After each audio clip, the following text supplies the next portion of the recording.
Good morning, dears. How are you? Anyway, now you have completed your periodic test, right? Hope you all done the periodic test well, right? Okay. So now we are going to discuss a new chapter. Okay. So what is the chapter name? Yeah, force and laws of motion. Okay. So the second chapter that we have discussed is force and laws of motion.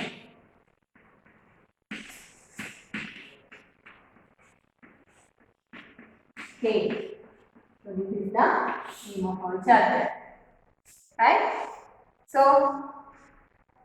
about force, you may study in your earlier classes. You may familiar with the force, and in the previous chapter we have discussed about motion, right?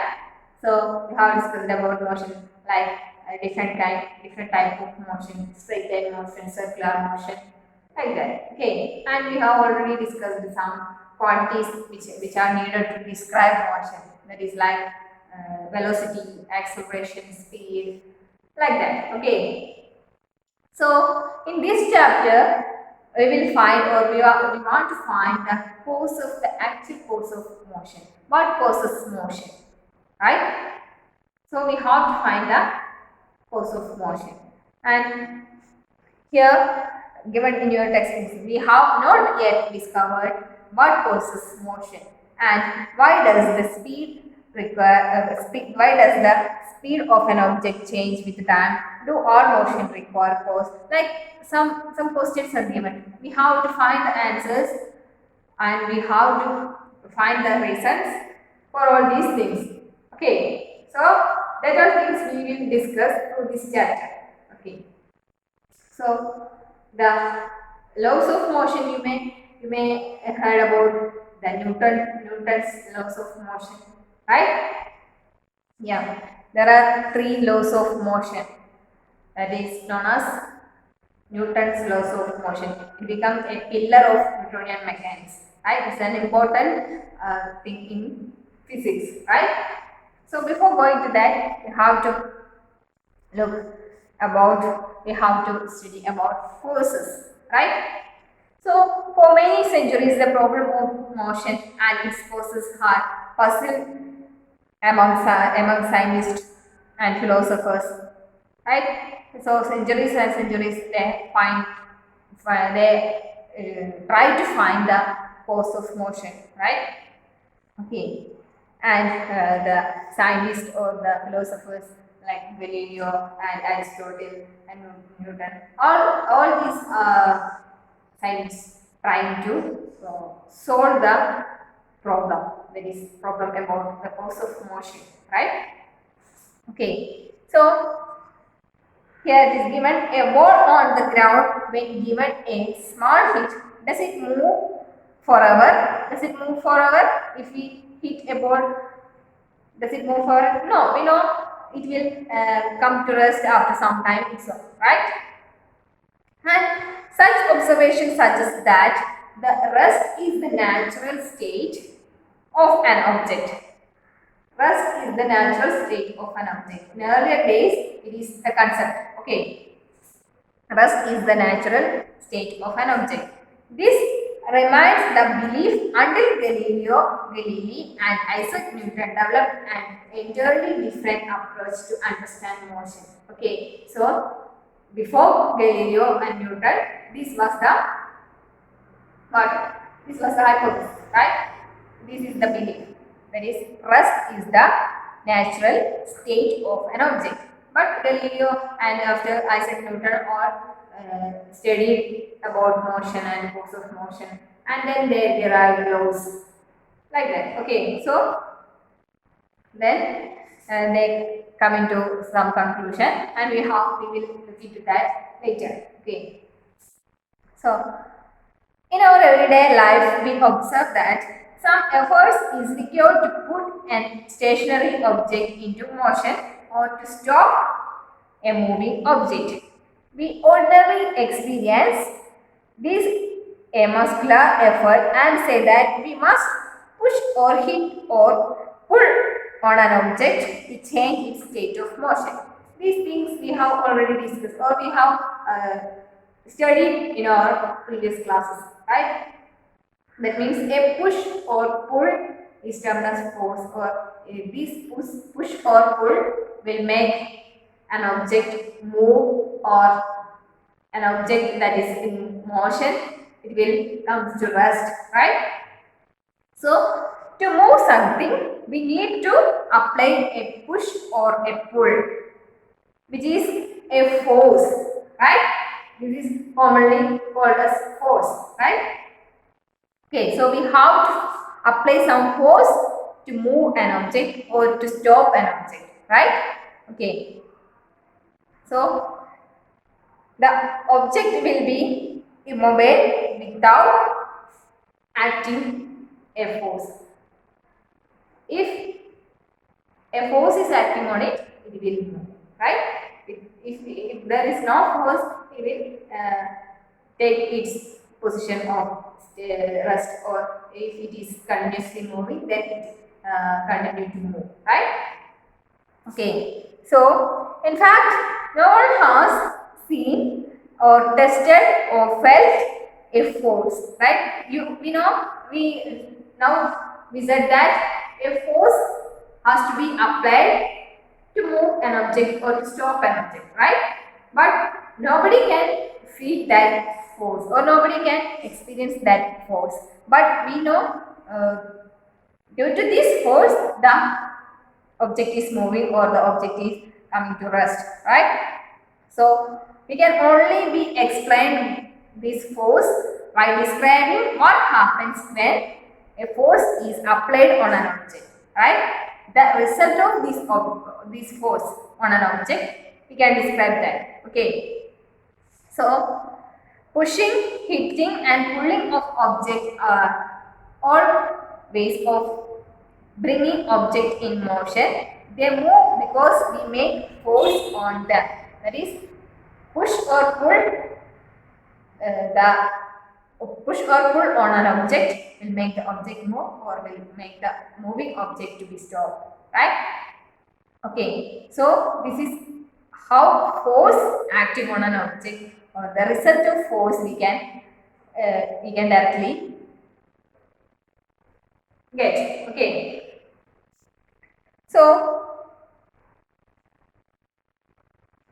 you are familiar with the fact that force can be used to change the magnitude of velocity of an object, or suppose a car is moving with a speed, and if we give more force on this body, what happens? The car will move faster, right? So we have to apply some force to increase the velocity or speed of this car, right? So force can increase or increase the speed or velocity of an object. And also, you know what you have already studied in your 8th standard, but force can change the shape of an object, or force can change the direction of a moving object. And what other things force can do? Yeah, force can move a body at rest, right? So these are changes can be caused due to force, right? So that is given, the force can be changed the magnitude of velocity of an object and make the object move faster or slower. And the change of direction is also caused by force. And we also know that the force can change the shape and size of the object, right? Please given some examples in your textbook. Figure 9.2. A spring is expanding by applying some force, and it is expanded. That means the shape change its shape. Okay, and a spherical rubber ball becomes oblong as we apply force on it. There also a change in shape happens, right? So force can change the shape of an object or size of an object, and it can change the direction of the moving object, or it can make the object is at rest. When the object is at rest, when we apply force, then it will start to move, right? Okay. Now, a force can make a moving object to stop. Okay. So these all effects can be caused by force, applied force. Okay. So that is about force, and there are two types of force: balanced and unbalanced force. Okay. So we have to know about balanced and unbalanced force.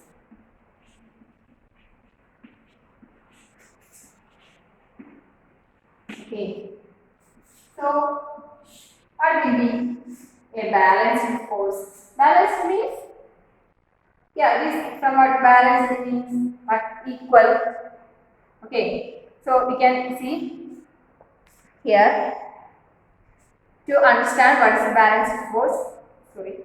To understand what is a balanced force, it is given that in your textbook it is given that if we apply a force by pulling the string X, that is, a string is a wooden block on a horizontal table is placed there, and two strings X and Y are tied to the two opposite faces of the block as shown. That is, here is the wooden block, and here is one string, and here is another string. This is X, this is X, and this is Y. Okay. So what we have to do? And if we apply a force by pulling the string X, the block begins to move to the right, and that means if we pull along this side, what happens? This block will move to this side. Okay. And sorry, if we pull, this means pulling means apply a force towards this side. Okay. So if you pull this box along this direction, what happens? This box will move to the right side. That means along the direction of applied force, right? And this is, suppose this is F1, right? And what happens then? If we pull the string Y, the block moves to left. If we pull the box into this direction, what happens? This is F2. Then the box will move to this side. Okay. And if the block is pulled from both the sides with equal forces, what happens? That means if one man is pulling this string along this side and another one is pulling this into this side, that means into y side. Okay, so what happens? If F1 and F2 are equal, that is F2 is equal to F1. That means these two forces are equal, but what is the direction? These are two are in opposite direction, right? So we can indicate this by giving negative sign. The magnitude should be equal. The magnitude of force should be equal, but these forces are in opposite direction, right? Okay. So what happens to this box? Is it moving to any side? No, will not move. It will place like this. That means not changing this state, right? So this is termed as balanced forces. That means these two forces are equal and opposite, right? Okay. So these equal forces will not move this box. Okay.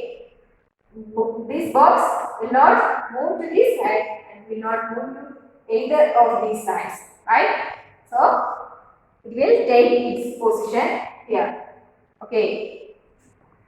So the block will not move. Such forces are called balanced force and do not change the state of rest or of motion of an object. Okay. So that is balanced force. So what do you mean by balanced force? Balanced forces are equal and opposite forces. Equal and opposite means equal in the sense they are equal in magnitude, right? But they are opposite in direction. You know, force is a vector quantity. That means force is a vector quantity means we can represent vector quantity by putting this arrow, or we can represent it by putting a cap like this.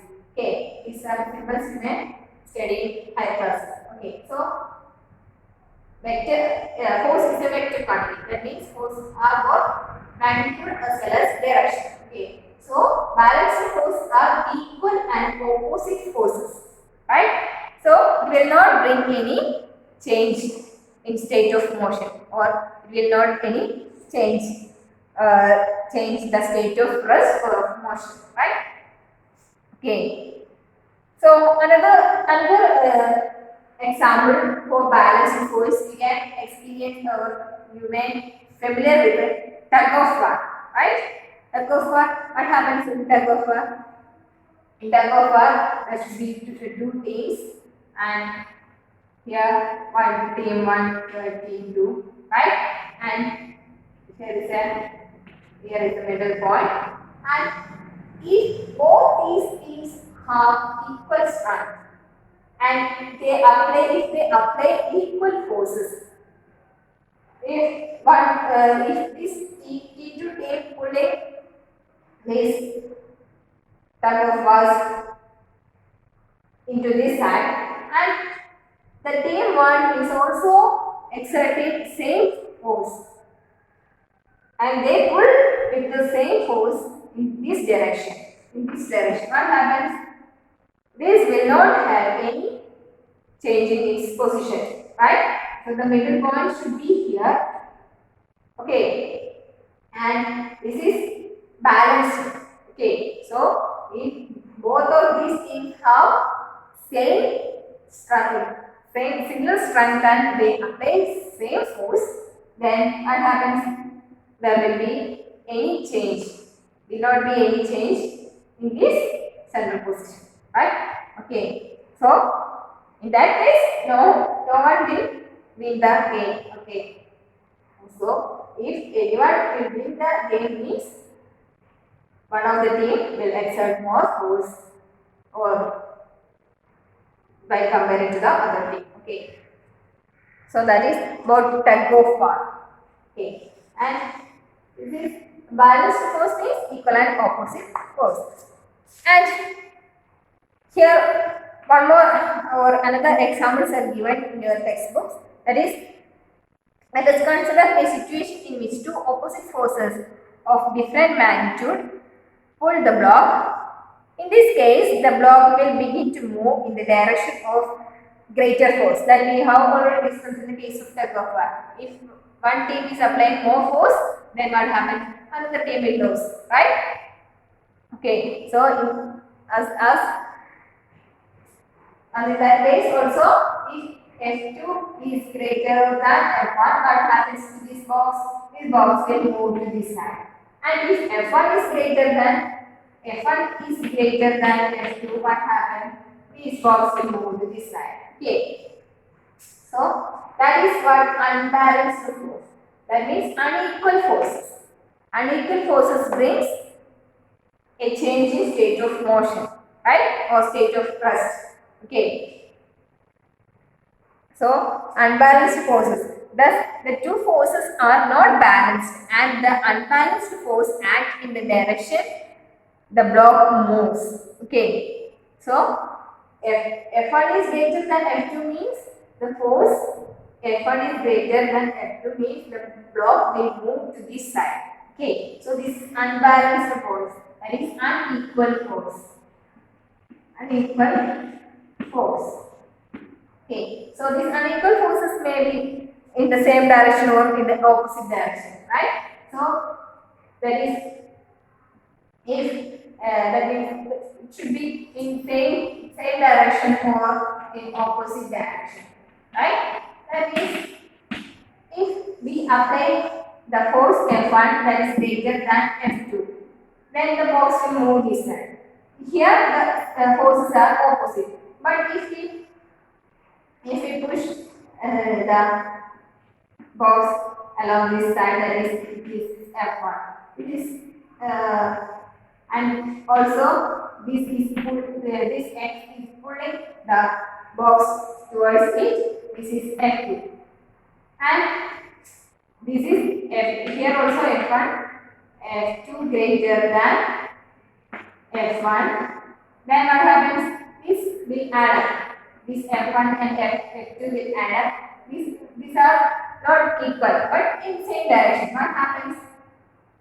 The box will move to this direction. Okay. So unequal forces may be or unbalanced force may be in same direction or opposite direction. No matter about the direction of these forces. Unequal forces brings a change in state of motion or state of flux. Okay. So that is about unbalanced force. And in the direction, this suggests that unbalanced force acting on an object brings it in motion. Okay.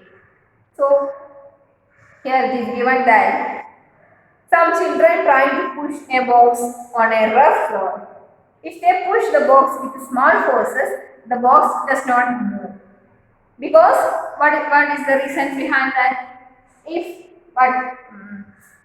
suppose there is a table here in front of me, a table is here, and if I apply some force, a small force on that table, the table does not move anymore.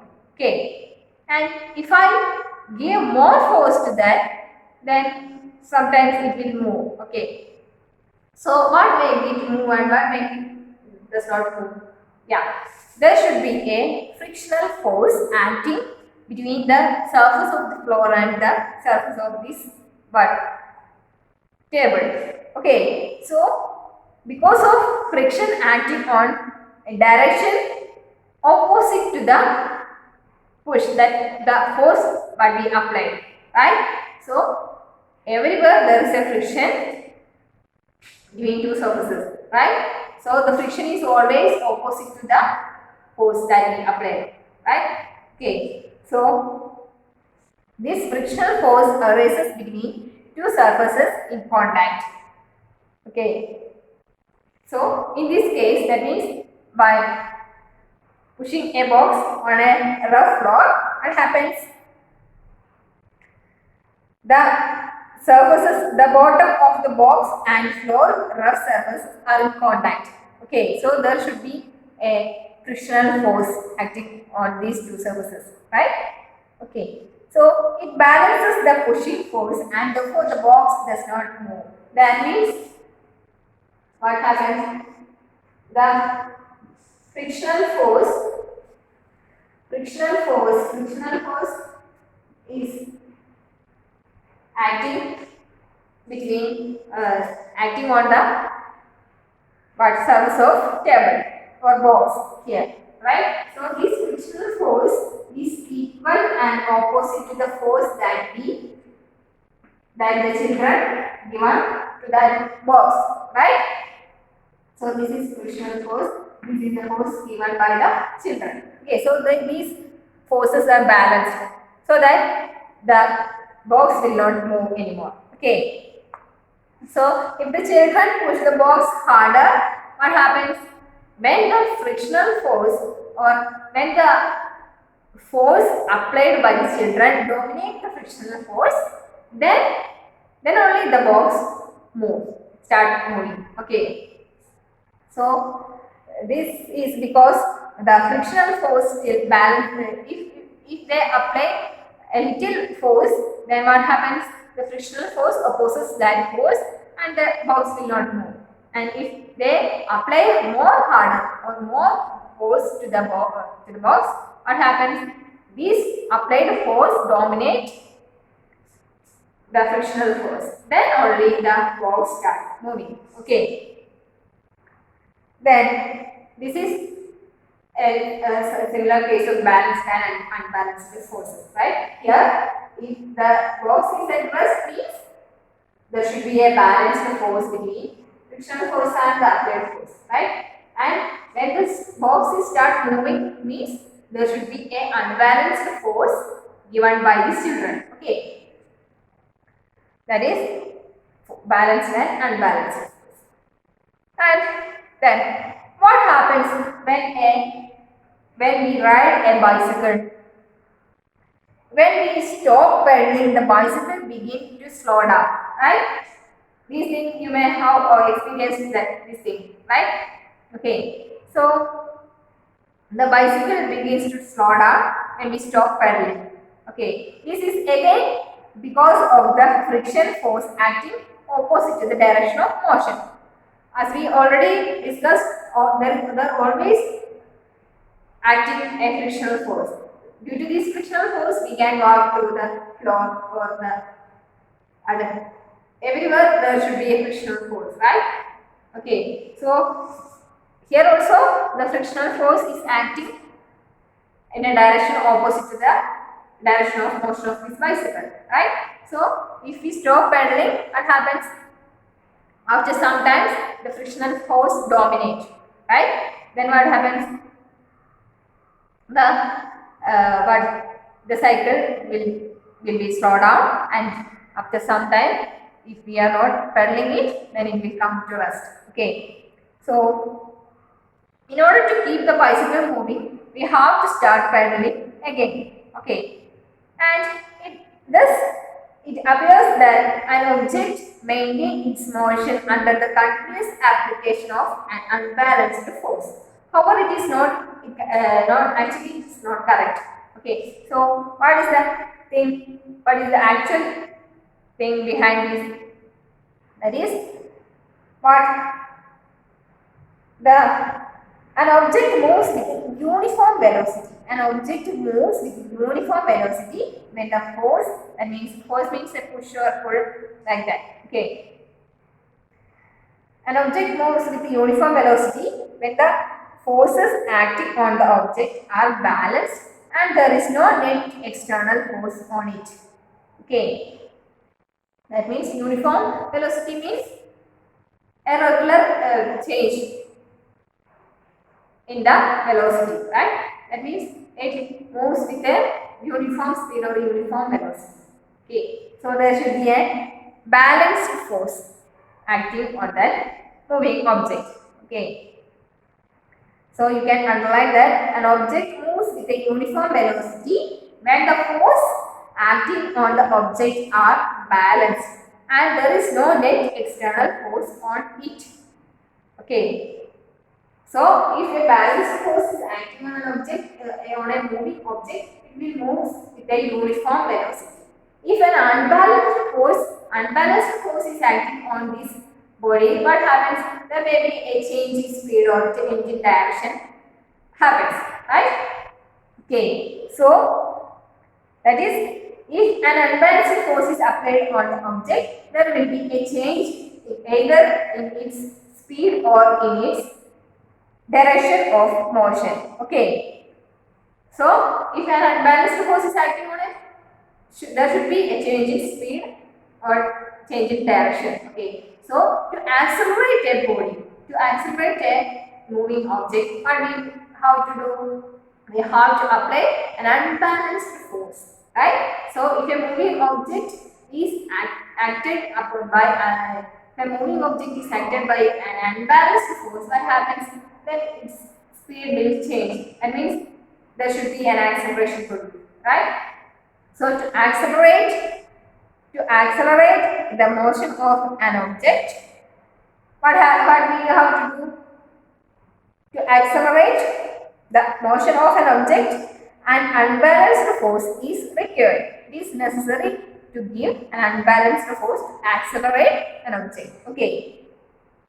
And the change in its speed would continue as long as the unbalanced force is applied. However, this force is what removed completely, the object will continue to move with the velocity it has acquired till then. Okay, so